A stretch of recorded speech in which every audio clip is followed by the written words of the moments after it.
Perkenalkan, saya atas nama Citra Ingrid dari kelas MJ106 Prodi Manajemen. Pada saat ini saya akan mempresentasikan tugas UTS dari Ekonomi Mikro, yaitu mengenai kebijakan mikro yang pernah ditetapkan atau dikeluarkan oleh pemerintah dari era reformasi hingga pada saat ini. Dan adapun nama kebijakan tersebut ialah kebijakan kredit usaha rakyat yang biasa kita kenal dengan KUR. Kebijakan KUR pertama kali ditetapkan pada tahun 1995 oleh Presiden Soeharto. Namun kebijakan ini mengalami revisi dan pengembangan secara berkala, baik dari sisi besar plafon, suku bunga, maupun persyaratan. Kebijakan KUR telah ditetapkan oleh pemerintah dari era reformasi hingga era pemerintahan saat ini. Pada era reformasi, kebijakan KUR difokuskan pada pengembangan sektor pertanian dan pedesaan.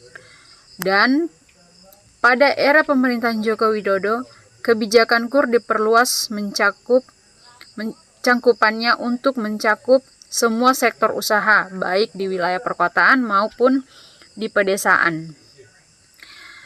Dan dampak kebijakan KUR terhadap perekonomian Indonesia secara umum dan pelaku usaha mikro, kecil, dan menengah, biasa kita kenal dengan UMKM, secara khusus dapat dilihat dari berbagai aspek, antara lain aspek pertumbuhan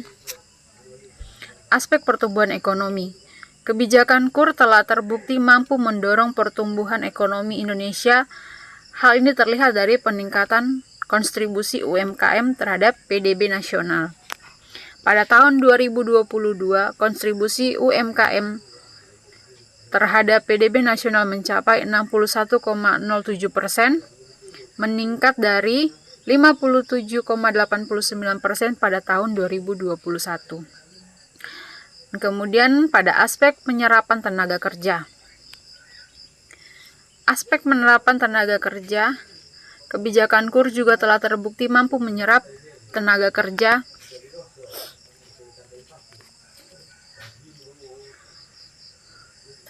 secara signifikan pada tahun 2022. Jumlah tenaga kerja yang diserap oleh UMKM mencapai 119,2 juta orang, meningkat dari 116,7 juta orang pada tahun 2021. Kemudian, pada aspek kesejahteraan masyarakat, kebijakan KUR telah memberi manfaat bagi peningkatan kesejahteraan masyarakat, terutama bagi pelaku usaha UMKM.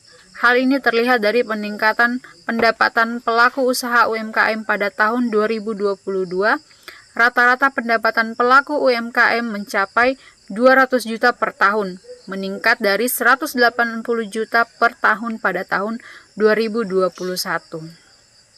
Dan dampak kebijakan KUR dari sisi mikroekonomi terlihat dari berbagai aspek, antara lain aspek akses pembiayaan.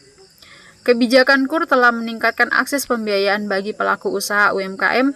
Hal ini terlihat dari peningkatan jumlah UMKM yang memperoleh KUR pada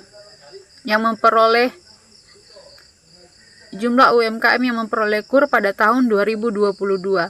Jumlah UMKM yang memperoleh KUR mencapai 12,2 juta, meningkat dari 11,8 juta unit pada tahun 2021.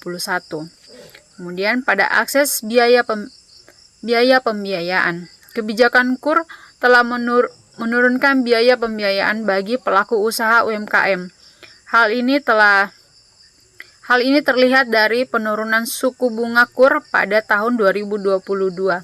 Suku bunga KUR mencapai 6% per tahun, menurun dari 7% per tahun pada tahun 2021. Kemudian yang ketiga, pada aspek pendampingan usaha. Kebijakan KUR juga memberikan pendampingan usaha bagi pelaku usaha UMKM. Hal ini ditunjukkan untuk meningkatkan kapasitas dan kemampuan pelaku usaha UMKM dalam mengelola usahanya. Kesimpulan, kebijakan KUR merupakan salah satu kebijakan mikroekonomi yang telah terbukti efektif dan mendukung pertumbuhan ekonomi, penyerapan tenaga kerja, dan kesejahteraan masyarakat, terutama bagi pelaku usaha UMKM. Kebijakan ini telah memberikan dampak positif yang signifikan bagi perekonomian Indonesia secara umum dan pelaku usaha UMKM secara khusus. Kemudian kurva pertumbuhan ekonomi adalah grafik yang menggambarkan hubungan antara tingkat dan pertumbuhan ekonomi, dan tingkat pengangguran. Kurva ini pertama kali dipopulerkan oleh ekonom Inggris William Arthur Lewis pada tahun 1954. Kurva pertumbuhan ekonomi pada sumbu X menunjukkan tingkat pertumbuhan ekonomi, sedangkan sumbu Y menunjukkan tingkat pengangguran. Kurva ini berbentuk parabola dengan titik puncaknya menunjukkan tingkat pertumbuhan ekonomi dan tingkat pengangguran yang optimal. Pada titik puncak kurva perekonomian berada dalam kondisi kemapanan. Pada titik ini, tingkat pertumbuhan ekonomi cukup tinggi untuk menciptakan lapangan kerja baru, tetapi tidak terlalu tinggi hingga menyebabkan inflasi. Jika tingkat pertumbuhan ekonomi berada di bawah titik puncak, maka perekonomian akan mengalami pertumbuhan yang lambat. Hal ini akan menyebabkan pengangguran meningkat. Jika tingkat pertumbuhan ekonomi berada di atas titik, maka perekonomian akan mengalami pertumbuhan yang cepat, dan hal ini akan menyebabkan inflasi meningkat.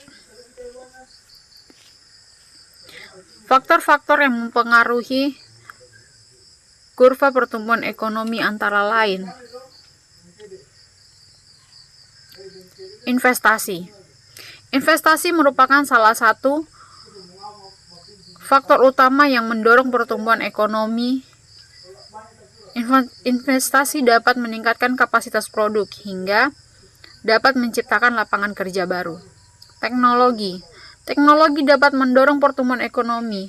Teknologi dapat meningkatkan produktivitas sehingga dapat meningkatkan output perekonomian. Kemudian pendidikan dapat meningkatkan kualitas tenaga kerja sehingga dapat meningkatkan produktivitas. Kemudian kebijakan pemerintah seperti fiskal dan moneter juga dapat mempengaruhi pertumbuhan ekonomi. Kemudian rekomendasi untuk meningkatkan efektivitas kebijakan KUR, pemerintah perlu terus melakukan pengembangan dan perbaikan, antara lain meningkatkan jangkauan kebijakan KUR. Kebijakan KUR perlu diperluas cangkupannya untuk mencakup UMKM yang belum tersentuh kredit perbankan. Hal ini dapat dilakukan dengan penurunan persyaratan dan meningkatkan kemudahan akses KUR. Kemudian meningkatkan kualitas pendamping usaha. Kualitas pendamping usaha perlu ditingkatkan untuk memastikan bahwa pelaku UMKM dapat memanfaatkan KUR secara optimal. Hal ini dilakukan dengan melibatkan berbagai pihak seperti lembaga perbankan, lembaga pelatihan, lembaga swadaya masyarakat. Dan terakhir, meningkatkan sinergi antar kebijakan. Kebijakan KUR perlu disinergikan dengan kebijakan mikroekonomi lainnya seperti kebijakan insentif pajak, kebijakan subsidi, kebijakan pelatihan. Hal ini bertujuan untuk memberikan manfaat yang lebih besar lagi bagi pelaku usaha UMKM.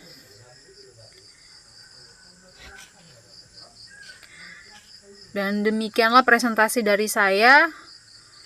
Saya ucapkan terima kasih.